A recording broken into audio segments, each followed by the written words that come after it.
Brick workouts, they're really important for good transitions.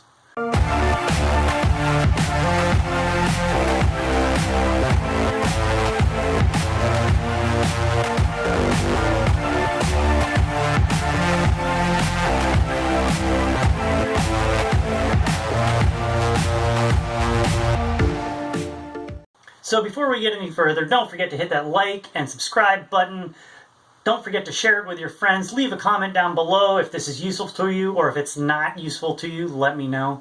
But today is the first of a couple of videos that we'll probably do, maybe not in a row, but the first of a couple videos we're going to do about transitions. So this is primarily geared towards multi-sport athletes, because dedicated swimmers, cyclists, runners, rucksackers, golfers, whatever, like, if you only do one sport, you don't have to worry about transitions. But if you're a multi-sport athlete, it's an important part of the race. So, what is a brick workout? A brick workout is when we take two different modalities and we work on them both in the same workout. Typically, this is a swim and then a bike, and then a bike and then a run. Sometimes we do what I call a big brick, where we do all three modalities in a row. Obviously, like if you're training for a different race that has a different sequence of events, then those are the events you would. But the standard transition set is transition 1 being the transition from the swim to the bike as you get out of the water, and then transition 2 being from the bike to the run when you get into transition 2, get off the bike, switch your shoes, get your helmet off, and then you go run the final leg of the race for triathlon. So, the swim to the bike, we can practice this.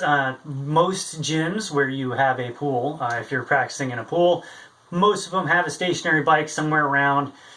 No, normally not on the pool deck, but that's okay. If you're practicing in open water, it's even easier because you can take your road bike with you, just stick it in the back of the car, and when you get out of the whatever body of water it is you're swimming in, you get on, put your bike shoes on and your helmet, and get going with the bike.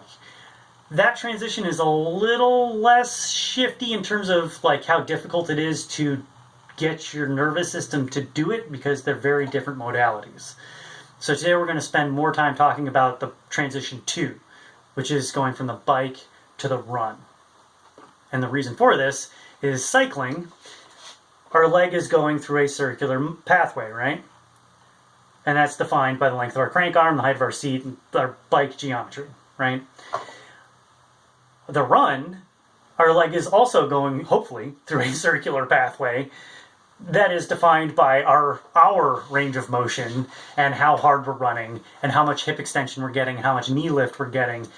And so, because they are similar motor pathways, right, but they're different enough because on a bike, we're seated, hopefully most of the time, and so the balance, using our glute to stabilize the hip is a little less important than when we're running and we're impacting the ground on one leg and trying to keep our pelvis stable while we do it as we're driving a bunch of force through that.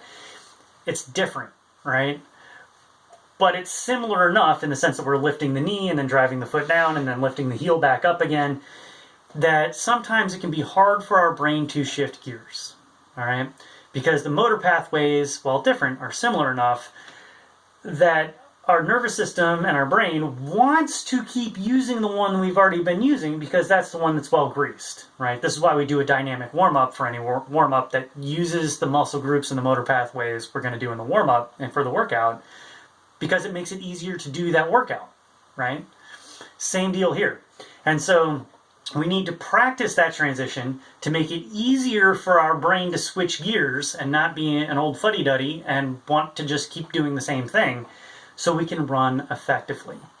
Because I know all of you have had that experience where you get off the bike, and even if you're not trying to run immediately, even just walking, if you've had a hard bike workout and you try to walk, you kind of get the sailor's legs where you're kind of wobbly, and you look like 3PO in episode 1, when he stands up and first gets turned on, he's kind of wobbly, right? And it's because that motor pathway just isn't firing, okay? So what we need to do is we need to practice that. We need to practice getting off the bike and immediately getting those run shoes on and getting that motor pathway going with a run, right? That way our brain is easier It makes it easier for our brain to shift gears.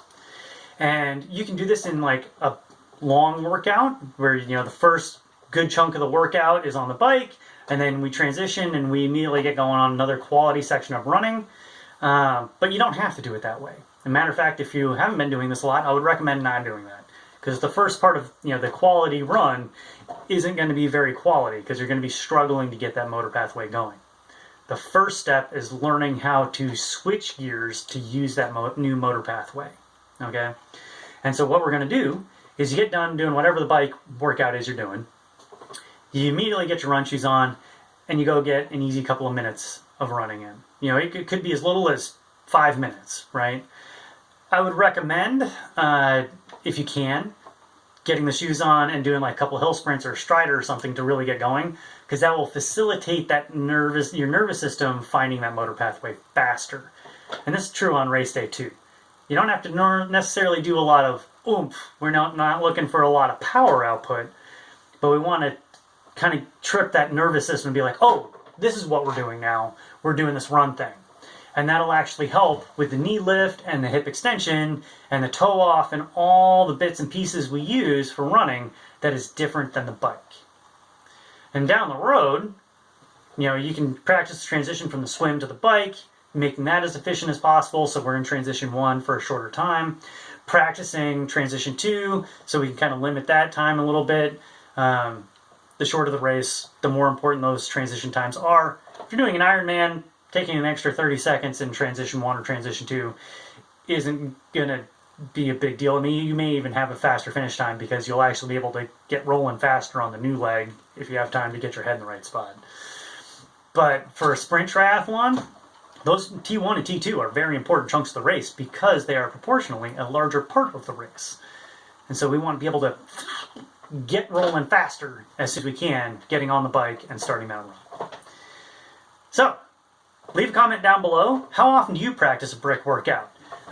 If you're a multi-sport athlete that doesn't do all 3 modalities, maybe you're just a swimmer and a runner, or a swimmer and a biker, or a biker and a runner. If you spend a lot of time, if you're just a cyclist and you're thinking about dabbling in some multi-sport stuff, or you're a runner and you're thinking about dabbling in triathlon, let me know. I'll be interested to know how those first initial attempts at doing a brick workout go for you. Because it may feel goofy, and if it does, don't forget to laugh at yourself. Don't take it too seriously, because you will feel silly as those noodle legs are trying to get going underneath you. So until next time, train smart.